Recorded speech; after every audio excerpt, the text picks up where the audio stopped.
I-relax lang. Kaya nga mga kababayan, nagkakaroon po ngayon ng isang matinding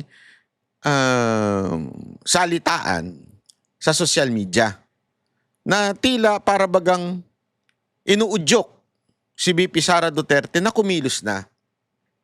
Ito, panoorin niyo po ito. Napanood ko po ito kahapon at sabi ko nga, naku po, naku. Medyo nagalit na si Kuya. Ito. Sama-sama, magiging extra-constitutional yun. At ayaw natin pumunta tayo ron. Bago ako magtapos, VP Inday, ito na yung pagkakataon kasi bakit? Kapag namatay si Digong sa dahig, na alam naman natin lahat nung tayo papunta, ikaw ang magiging pinakamalungkot at nagsisisi na Pilipino sa bansa natin. Bakit? Bakit? Kung sinunod mo ang tatay mo na tumakbo kang presidente, Yes! hindi na kulong ang tatay mo! Yes! Hindi na magiging bahag! Yes! You owe it to the people! Correct. VP Galit na galit si Kuya. Nadala ako dun Nadala ako dun.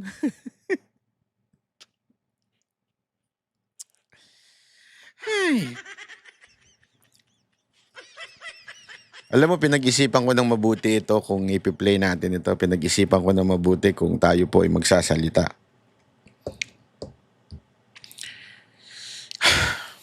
Pero medyo tama si Sir eh.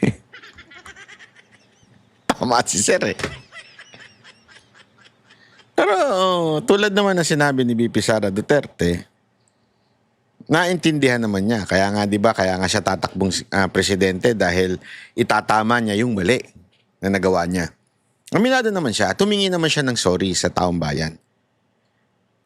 Kaya lang siguro out of frustration ni Sir, ni Kuya, out of frustration sa mga nangyayari at hindi na makapag-antay na sa 2028. Kaya siguro yung damdamin niya ano mo yun, talagang sumasabog na.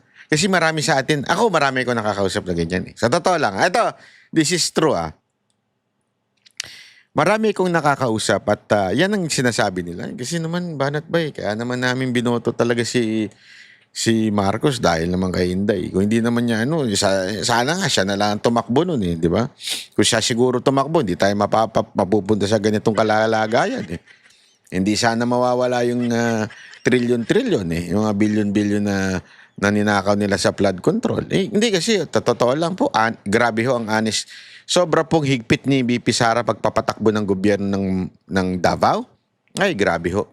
Dami ko nabalitaan dyan Talagang pag si VP Sara Duterte nagpatakbo ng Davao, nangangatog pa yung mga tauhan dyan dahil kailangan sigurado talaga lahat ng pera ng local government o ng Davao City ay napupunta sa tama. Kaya meron talagang punto si Sir na at pati yung mga nakakausap ko na sinasabi na siguro hindi tayo nanakawan ng ganito kung tumakbong presidente si VP Sara Duterte. Kasi alam niyo, sure win yun noong time na yun. Sure win ho yun. Sure win ho yan. Kahit sino pa lumaban noong time na yun.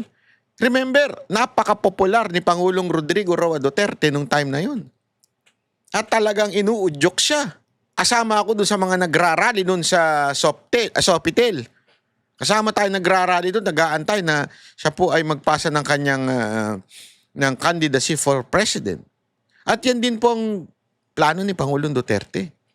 Ang plano ni Pangulong Duterte tuloy-tuloy na hawak ng mga matitinong presidente ang Pilipinas. Yung anak niya, tapos may mga susunod pa, bago pa yung susunod niyang anak, na mga sigurado tayong mapupunta sa maayos na kalalagayan ng ating bayan. Oo, yan po ang plano ni Pangulong Rodrigo Duterte. Pero sabi nga ni Kuya, at sabi rin ng mga ibang nakakausap ko na para bagang hindi nga sumunod si VP Sara Duterte, kaya nagka-leche-leche. Ganun ang ganun ang punto at ganun ang punto ni Sir.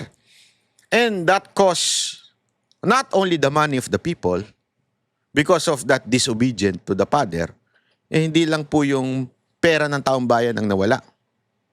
Dahil pinagnanakaw ngayong panahon na ito. Ngunit mismong kanyang tatay ay nakulong. Kaya nga sinasabi ni Kuya dito, para bagang kung meron mang magiging sobrang lungkot kung may mangyari kay Pangulong Duterte, walang iba kung hindi yung kanyang anak. Tama siya dun eh. Kasi because of that disobedient na ginawa daw ni VP Sara Duterte, according to this guy and the other netizen na nakakausap natin, because of that, nakulong ang kanyang tatay at syempre, ang naubos ang pera ng taong bayan. Inday, you owe it to the people. Huwag ka Yun, you owe it to the people. Nagalit na si Kuya. Galit na si Kuya. Galit na, galit na. Hindi, ako gusto ko lang gusto ko lang malaman din, Kayo po bang nanonood sa akin? Ano po ba ang sentimento nyo dito? Kasi daming share nito. Nag-trending to eh. Oo. Pero sa totoo lang, medyo sabi ko nga, wow, ang tapang ni Kuya kasi diretsuhan niya na sinasabi kay VP Sara Duterte, you owe it to the people. Utang mo ito. Sa madaling salita, utang mo ito. Kailangan mong pagbayaran. Ang mga kaibigan lang natin na mga nangungutang na hindi nagbabayad. Galit pa pag sinisingil. Oh, pero pag nangutang, akala mo parang asong, Asong ang bait-bait. Oh, ganyan si Jay eh. Pag nangutang, akala mo bait-bait eh. Jay, hindi si Jay Guevara, yung iba kong kaibigan. Binukin mo naman banat ba? Pag nangungutang, lahat na lang ng pangangailangan nasa kanya. Lahat na lang na masamang nangyari nasa kanya pag nangungutang. Pero pag bayaran na, galit pa. Grabe ka naman. Uy, grabe naman. O, di ba? Ganun yung mga nangungutang eh. Yung mga kapitbahay nyo yung nangutang, parang, di ba, pag nangungutang sila, parang asama mo pag di ka nagpautang kasi parang wala silang kakainin. Kasalanan mo pa. Di ba? Tapos pag nagpautang ka, sinisingil mo na, para ikaw pa ang pinakamasamang tao sa Pilipinas. Ganon sila eh. Pero dito si Sir, si Kuya, sabi niya, VP Sara Duterte, may utang ka. You owe it to the people. Magbayad ka na. Yan ang sinasabi niya. Magbayad ka. magkaroon ng second mistake. Kaya Ayan. kami nanindigan ngayon dahil ikaw lang ang constitutional successor. Yan. Wala nang iba. Oh! Kapag ka hindi kami sumigaw ng constitutional succession, magiging extra constitutional yun. Ayaw namin mangyari. VP Inday, nandito kami, nananawagan, tumayo ka na. Naka po! Yan. Mabigat yan. Ikikwento ko sa inyo yung ibig sabihin ng tumayo ka na. Nako. Ba, kasi ganito yan. Maraming nag-uudyo kay VP Sara Duterte na tumayo na. Sabi nga nung iba, ano bang ibig nyo sabihin ng tumayo na si VP Sara Duterte? Nakaupo ba siya? Hindi, ito, walang biro ito. Ito yung tanong-tanong. Ano ibig mo sabihin ng tumayo ka na? Kasi alam mo, handa na. Handa na ang isang mapayapang revolusyon na inaasam-asam ng mga Pilipinong na dehado ngayong panahon na ito. Wala ko sinasabing rebellion ha, hindi po rebellion. Pero sometimes kasi, kailangan mo ng isang taong tatayo bilang leader at magko-command sa kanyang mga tao. And honestly, may punto si Kuya na sinasabi niya, tumayo ka na. Anong ibig sabihin nun? Pag sinabihan ka ng tumayo ka na, ibig sabihin nakaupo ka. Ano ibig sabihin na nakaupo ka? Hindi ka tumatayo. Anong ibig mo sabihin, Banat Bay? Ibig sabihin, walang leader ang revolusyong ito. Ano ba itong revolusyon? Again, ulitin ko, it is not a rebellion and I am totally against any kind of rebellion or change of government which is not under the Constitution. Ayoko yan. I follow 1 Corinthians 13.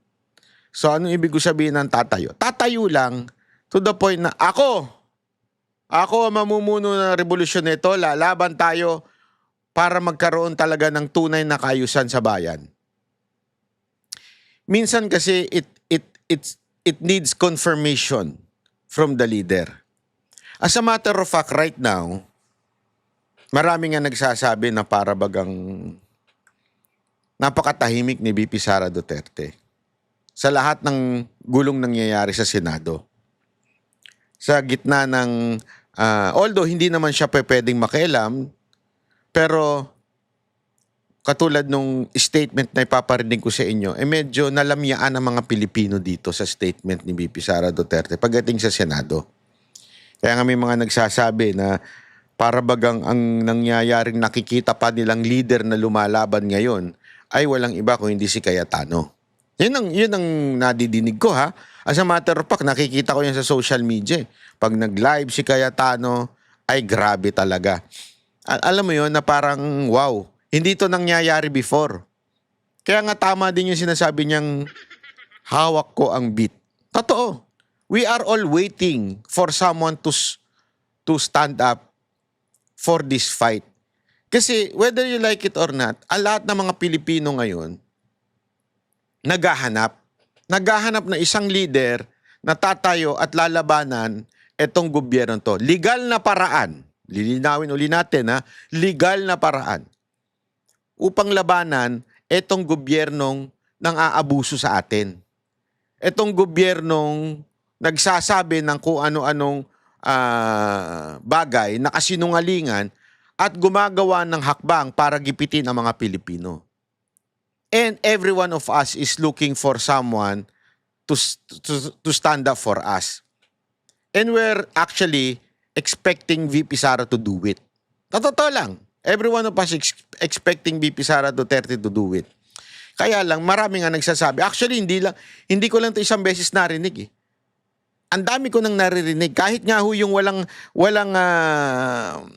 papel sa politika. Ibig sabihin yung hindi namumulitika, hindi mahilig sa politika. Ang laging tanong sa akin, ano ba kasi ginagawa ni VP Sara Duterte sa mga gulo na to? Ba't di siya nagbibigay ng statement, lumalaban, nagsasalita, ipinaglalaban ang mga senador na supposedly lumalaban for the Constitution at kasi ito ang problema. Okay? Ipapaliwanag ko lang sa inyo, bakit kailangan? Someone has to unite yung mga frustrated Filipinos. Bakit? Kasi the enemy of the state or the enemy of the people united. Imaginein mo, pula, dilaw, pinklawan, at mga teroristang mga makakaliwa ay united. They are united against the Duterte. Against dito sa paksyon ni Cayetano. Every one of them, they are united. When they talk, they speak one language. That's how united they are.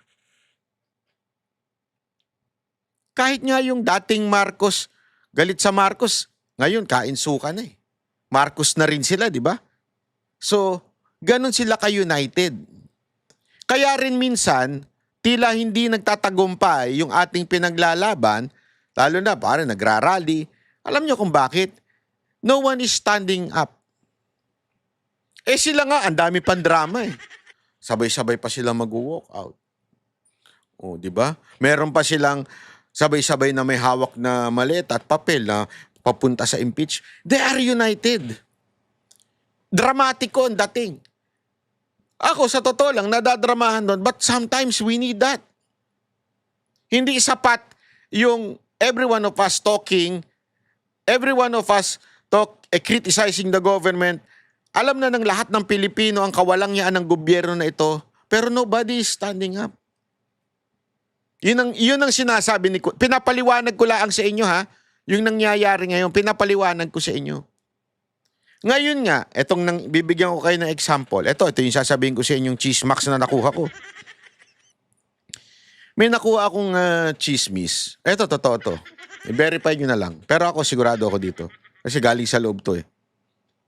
Yung nangyaring threat ngayon, alam nyo ba, nakakancelin ang Blue Ribbon bukas?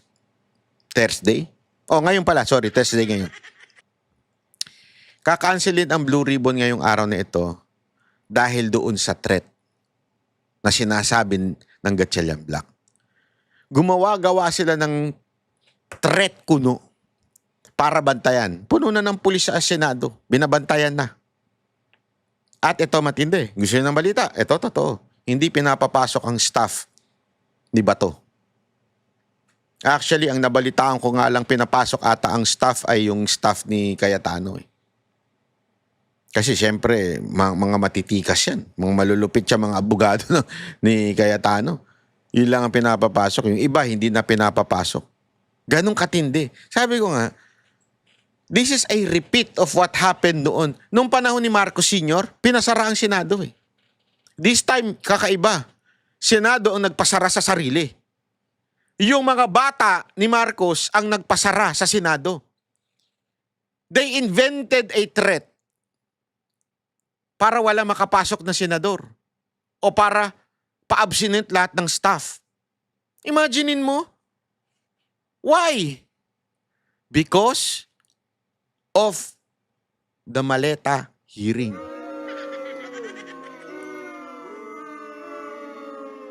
So cancel na po yung Blue Ribbon today because of that quote-unquote threat. Ang lupit, di ba? Ano pa ang tawag mo dyan? Undeclared martial law na yan eh. Talagang, alam mo yun, supposedly, the Senate is the last option of the Filipino people. O yung last na kakampi natin. Ginawan pa nila ng paraan, inimbentohan pa nila. At kanino galing? Kay Matibag.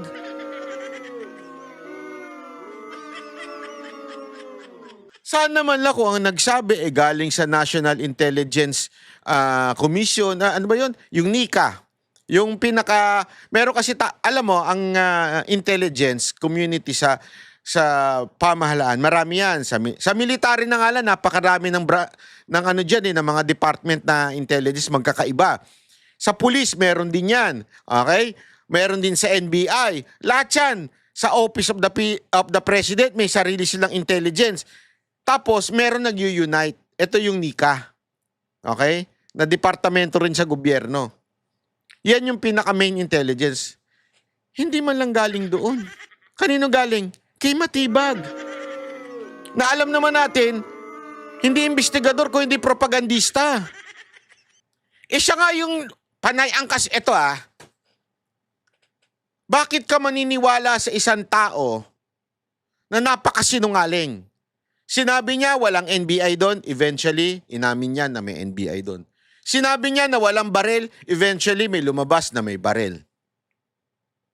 Yung mga NBI. Lahat puro kasinungalingan ng kanyang sinabi. Tapos gusto nyo maniwala tayo na may threat dahil sinabi lang niya? Sino ba nagsabi nun? Baka sa 10 sinabi niyan, 100 ng mali kasinungalingan Tapos doon tayo maniniwala. And because of that, nag-beef up ng ang Senado. Ibig sabihin, talagang pinununan ng polis na hindi nga man lang gumaling sa USAA. Yung USAA parang wala ng kapangyarihan ngayon, parang utu-utu na lang. Sorry USAA, dati pinagtanggol ko kayo nung panahon ni Aplaska. Pero ngayon parang utu-utu na lang kayo, sunod-sunuran na lang kayo Yun ang nangyayari. Sorry pero that's the truth You cannot deny that. Pero that's what's happening right now. Pero siyempre, wala naman kayo magagawa dahil may amo kayo. Pero gayon pa man, ang pangit tignan. Ipapasara ang Senado. Tapos para cancelin na lang yung mga... Tandaan ninyo, sunod-sunod pa supposedly yan. Blue Ribbon hearing patungkol po dito sa flood control. Tapos may hearing pa dun sa attack ng NBI. Sunod-sunod na hearing ang gagawin ni Marcoleta. Pero ngayon, wala. Lockdown.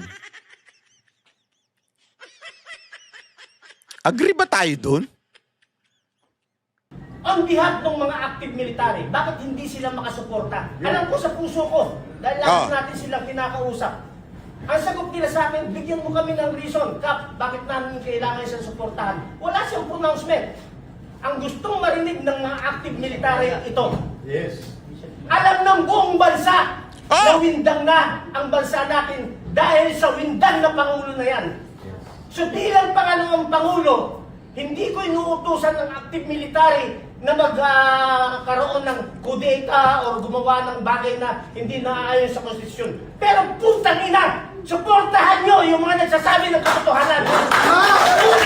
Utusin kayo bilang Vice President. Suportahan ito. Yun ang inuusin ng ating mga active military. So, BP Inday, tumayo ka na.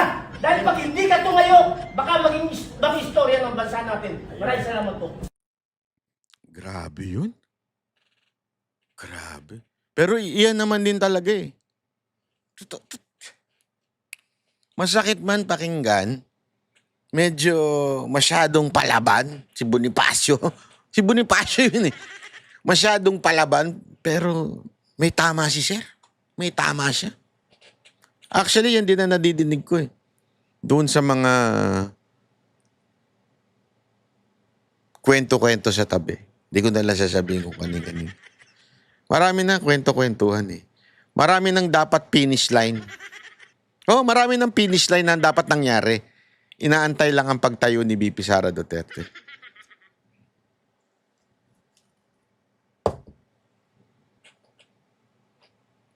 Yun lang. Gusto ko lang sabihin.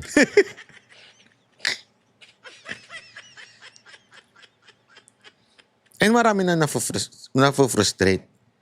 Why is she not standing up? Ako, eto lang sa akin Huwag naman po natin sanang sisihin ng todo-todo si VP Sara Duterte sa nangyayari. Meron din tayong fault eh. Akin lang po ito Huwag ko kayo magagalit Naintindihan ko yung sinasabi ng iba na kung hindi naman kay VP Sara Duterte, hindi natin buboto si BBM.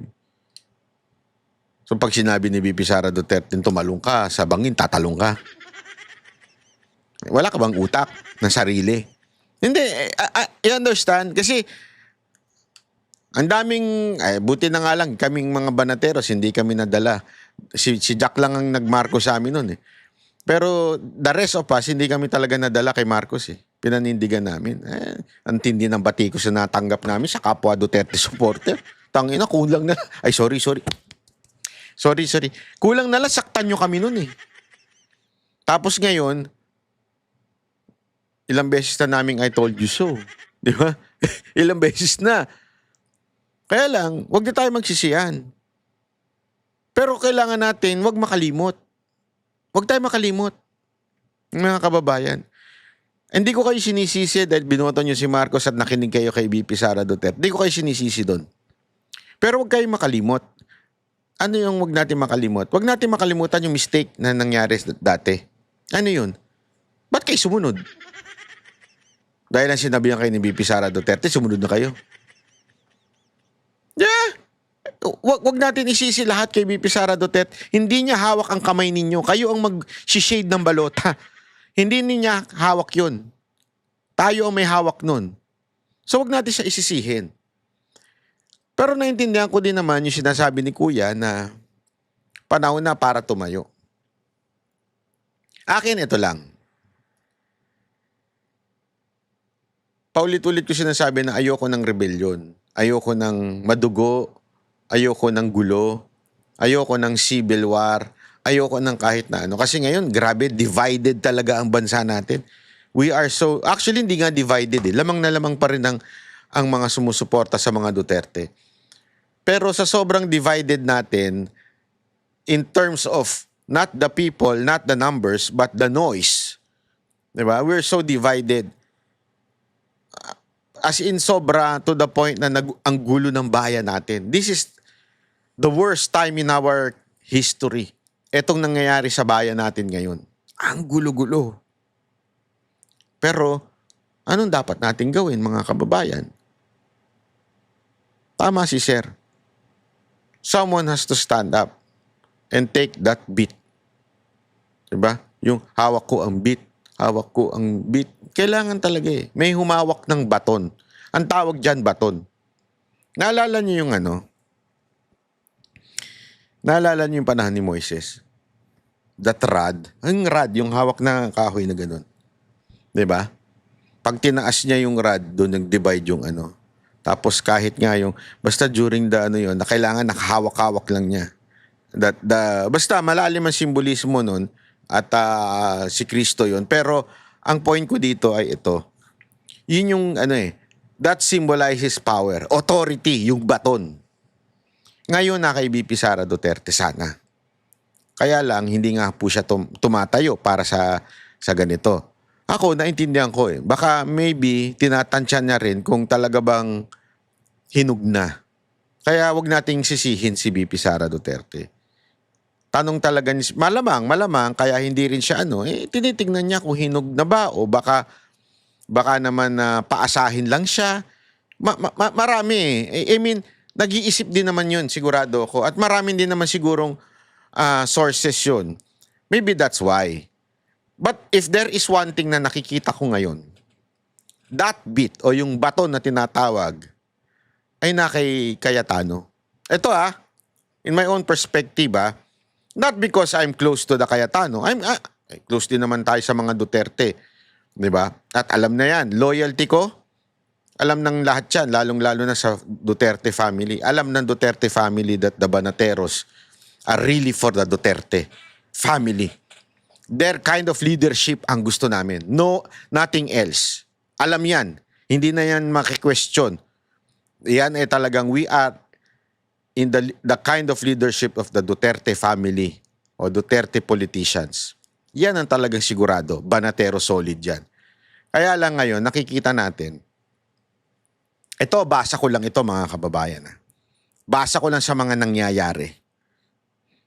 Alam nyo, nung una, nakikita ko nga kahit yung mga komento ng iba nating mga Duterte support, hindi ko na lang papangalanan Nung una, walang believe kay Cayetano eh.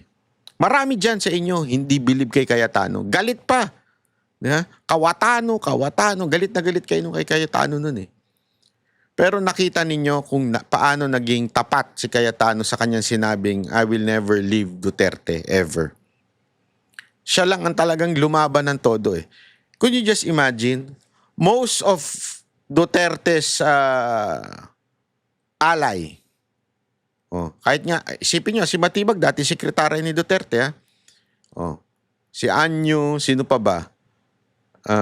Maraming mga, hindi ko na lang papangalanan yung iba, maraming mga sekretary si Pangulong Duterte na ngayon nagsisilbi kay Marcos.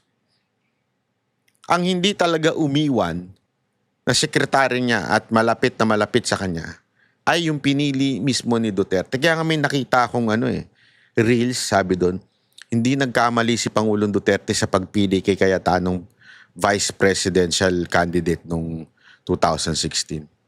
Noong una, hati ang paksyon. As a matter of fact, meron yung Aldab, di ba, yung kay Marcos.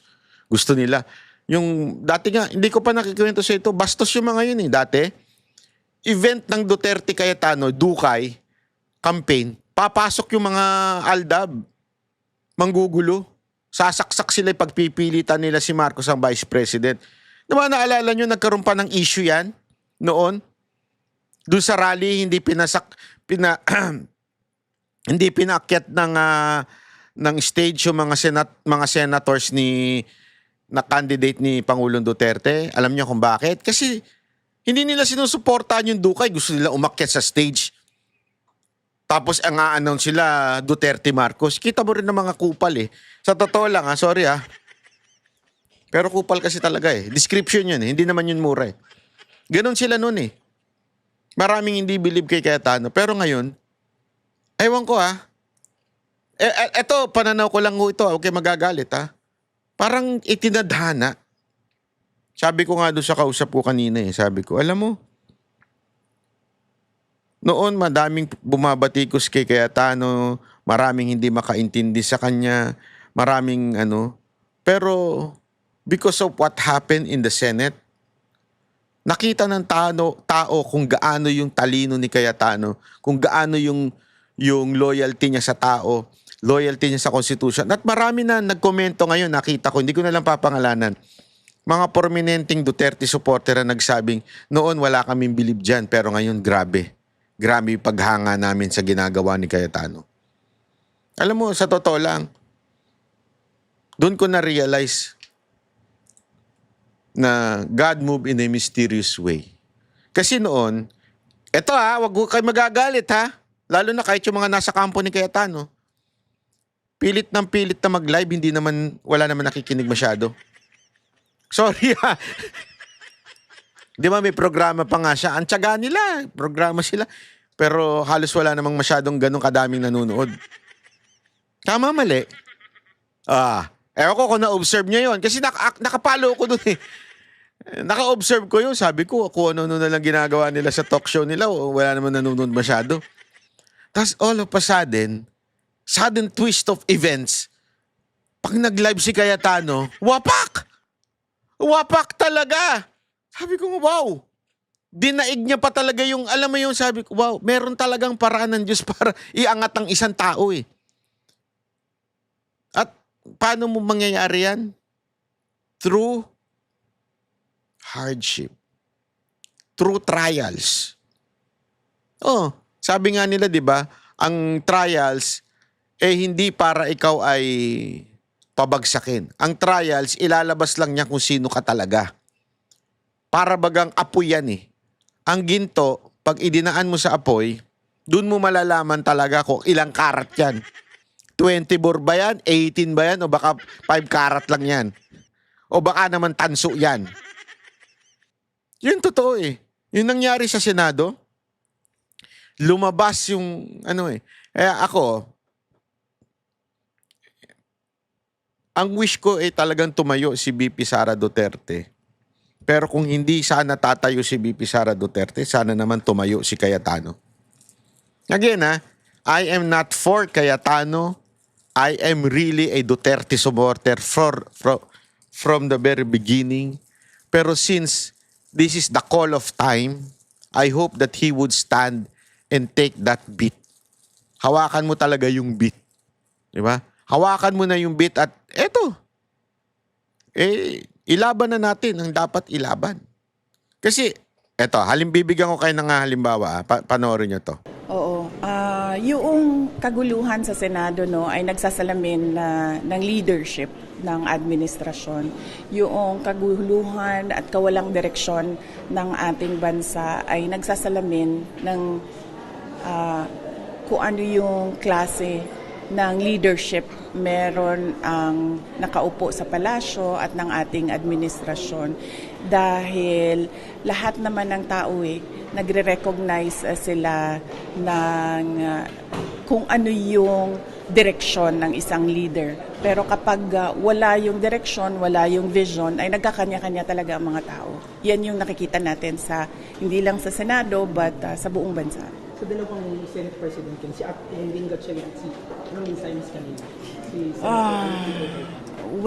Wala akong individual na mensahe para sa ating mga miyembro ng Senado. Pero dahil sila ay hindi dalawang grupo kundi isang institusyon, ay dapat pag-usapan noong 24 kasama yung mga nakulong kasama yung nagtatago, kung ano ba dapat ang prioridad ng kanilang institusyon at ano yung kanilang trabaho na naaayon sa ating saligang batas. Para sa iyo, legal ba yung naging quorum ng Gatchalian Bill?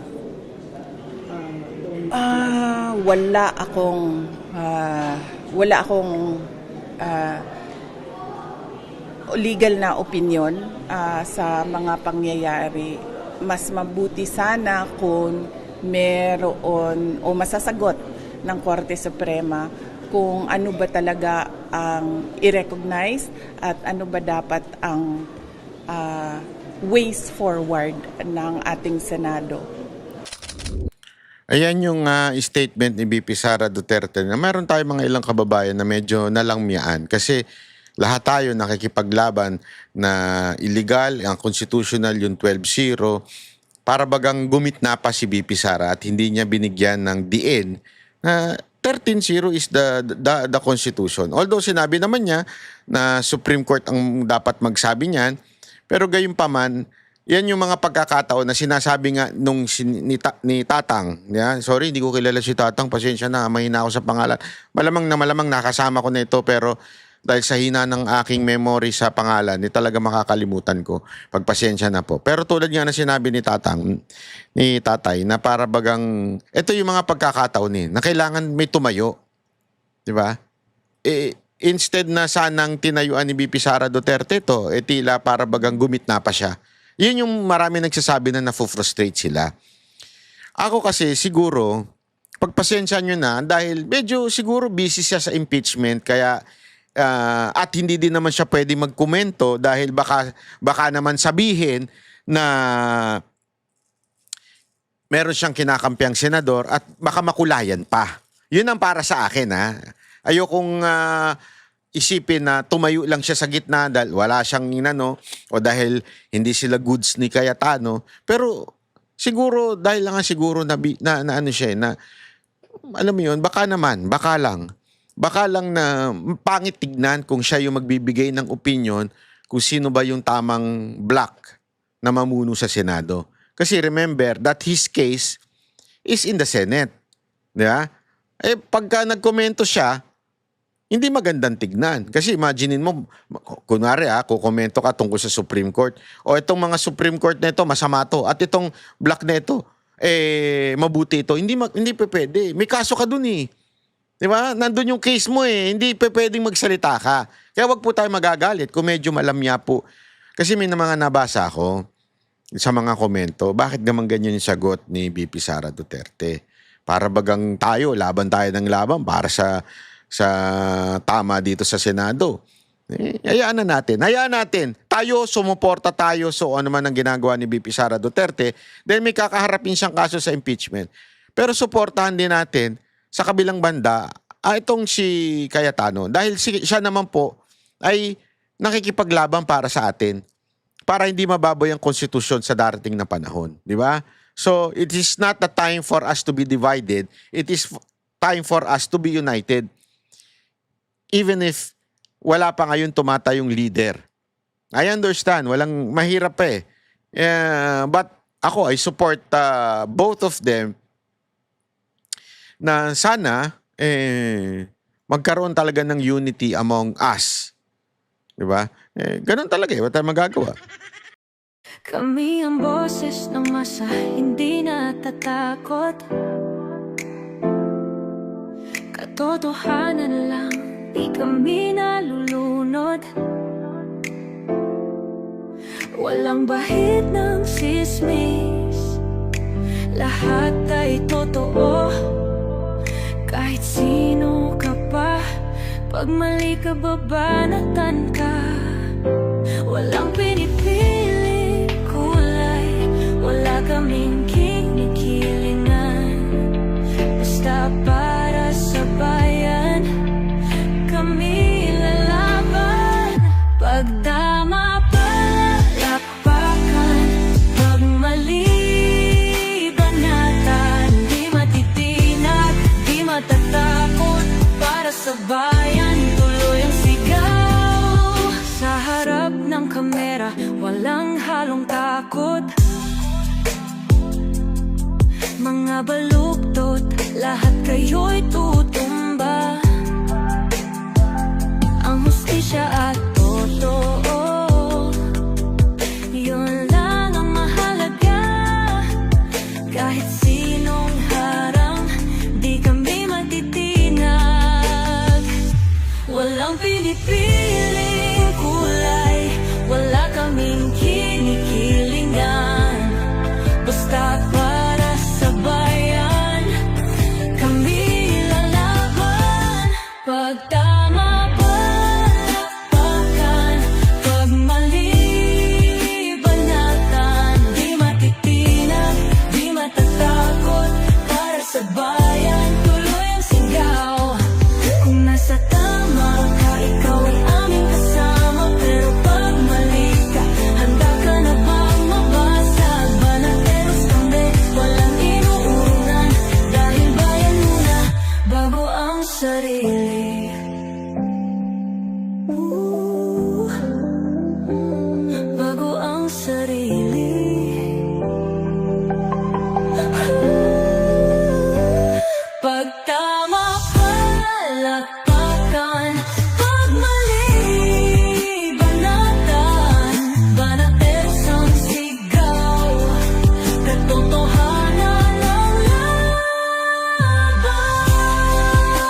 Walang